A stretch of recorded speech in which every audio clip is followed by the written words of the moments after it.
कहानी काका किती है थोड़ा पढ़ाई दे 1857 की अमर कहानी काका सुन ला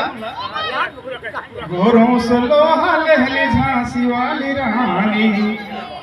नाना साहब तात्या टोपे नाना साहब तात्या टोपे जंगी बलवाना वतन फांसी पे झूलना वतन बदे आज भी आजादी की महिमा महान बात पूरी स्वतंत्रता के देश में ऐलान बात आज भी आजादी की महिमा महान बात पूरी स्वतंत्रता के देश में ऐलान बात बाबा भी मेरा दिल लिख के संविधान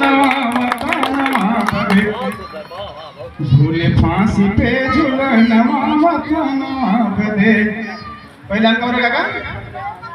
लीह ले आजादी मोर हिंद के जमाना वतनवा बदे झूले फांसी पे झूलनवा वतनवा बदे।